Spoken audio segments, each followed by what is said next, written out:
Hai, assalamualaikum warahmatullahi wabarakatuh.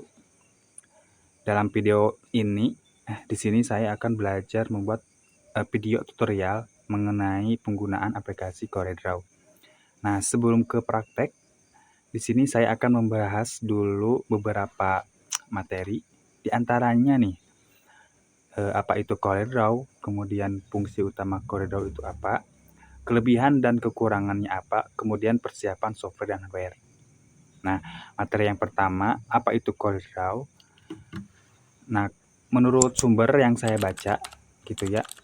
Nah, pengertian CorelDRAW adalah merupakan salah satu perangkat lunak desain grafis berbasis vektor. Nah, apa itu desain grafis? Nah, menurut artikel Telkom University, desain grafis merupakan bentuk komunikasi visual yang memadukan gambar, tulisan ilustrasi, garis, dan elemen visualnya dalam suatu media atau alat. Nah, artinya itu komunikasi. Jadi menyampaikan suatu informasi ya kepada siapa saja menggunakan gambar atau menggabungkan gambar, tulisan, garis, dan elemen.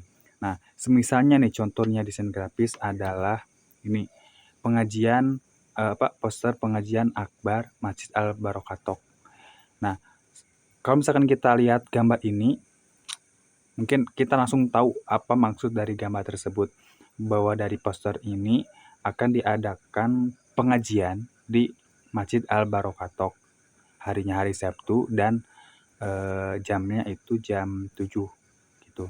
Nah, itu adalah pengertian dari desain grafis. Jadi artinya CorelDRAW itu adalah aplikasi pembuat gambar gitu ya. Di mana gambar tersebut mempunyai informasinya bebas.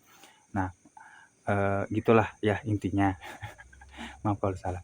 Kemudian kalau misalkan dari sumber lain juga rata-rata hampir sama pengertian apa itu CorelDRAW, cuman menambahkan beberapa terminologi atau istilah yang mungkin ada yang menggunakan kata dua dimensi ya, atau misalkan apalagi ya, dua dimensi digital dan yang lain hampir sama lah. Jadi intinya itu CorelDRAW ada aplikasi untuk membuat aplikasi desain grafis gitu ya, berbasis vektor. Vektor ini, nah pengertian vektor ini juga apa artinya gabungan garis dan titik.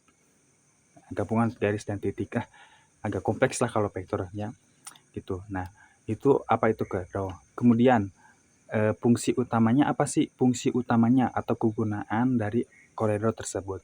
Pertama, bisa membuat desain logo. Nah, seperti logo-logo ini. Bisa nih kita bisa buat, nanti kita lah coba belajar membuat mendesain ulang kembali atau membuat kayak seperti logo ini. Kemudian bisa membuat poster, terus brosur, undangan, flyer, kemudian membuat desain sampul buku dan membuat ilustrasi. Sebenarnya masih banyak lain juga yang bisa dibuat menggunakan aplikasi CorelDRAW. Nah, setelah fungsi, kemudian kelebihan dan kekurangan CorelDRAW. Menurut dari sumber ini, kelebihan CorelDRAW diantaranya yaitu mudah digunakan, gitu ya. Mudah digunakan artinya proses untuk belajar Corel itu cepat lah gitu ya, mudah karena user dari Corel ini bisa sangat mudah untuk dipahami. Kemudian berbagai pilihan format file import dan ekspor dengan resolusi tinggi. Untuk CorelDRAW kita bisa memasukkan beberapa file ya, file gambar. Ekstensinya bisa PNG, kemudian JPG dan lainnya. Nah, untuk ekspornya juga beresolusi tinggi, artinya kalau misalkan diekspor itu bisa enggak pecah gitu ya. Kalau di zoom gitu enggak pecah. Kemudian CorelDRAW memiliki banyak fitur dan alat, itu nanti kita bahas ke prakteknya langsung. Kemudian kekurangannya nih, ukuran filenya besar, lumayan besar. Ukuran filenya misal aplikasinya gitu ya. Berapa giga ya, lupa. Ini saya nanti gitulah. Kacau. Kemudian color space-nya masih butuh perbaikan. Nah, color space di sini kadang hasil yang dibuat oleh CorelDRAW itu dengan percetakan nantinya beda. Itu agak beda. Itu harus disesuaikan kembali. Nah, bagaimana caranya? Nantilah ya. Biasanya saya konsul ke tukang percetakan langsung. Pernah gitu ya, bukan sering tapi pernah, untuk memperbaiki color warnanya. Nah, yang ketiga ini bukan kekurangan sih, lebih ke berbayar gitu. Aplikasinya berbayar dan harganya pun menurut saya mahal banget gitu. Ini salah satu kekurangannya, bukan kekurangan. Nah, kalau misalkan mau yang gratis, ada alternatif lain untuk membuat desain grafis. Biasanya saya menggunakan Inkscape.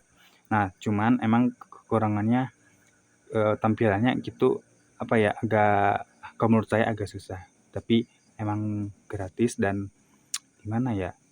Enggak gimana-gimana sih. Terserah aja, bebas mau pakai ini. Nah, itu salah satu kelebihan dan kekurangan. Kemudian untuk persiapan hardware dan software, nanti saya akan membuat video tutorial menggunakan CorelDRAW 2019 ya. Tapi di dalam video ini saya tidak akan membuat tutorial menginstal aplikasi. Karena apa? Saya pakai yang enggak lah gitu. Nanti bisa cari sendiri lah ya kalian menggunakan aplikasi Corel mau versi berapa. Ada Corel X7, kemudian yang saya gunakan 19, kemudian Corel terbaru sekarang juga hampir mirip-mirip. Tapi kedepannya di sini saya akan membuat dasar-dasarnya saja gitu. Untuk hardware-nya bisa menggunakan laptop yang mumpuni lah, nggak mumpuni sih, yang penting bisa jalan lah ya, walaupun agak lambat gitu. Nah, baik, sekian mungkin untuk video ini. Ini tahap awal dalam pembuatan tutorial aplikasi CorelDRAW. Kedepannya akan membahas mengenai tools apa saja yang bukan tools tapi itulah gitu. Sekian dulu. Wassalamualaikum warahmatullahi wabarakatuh.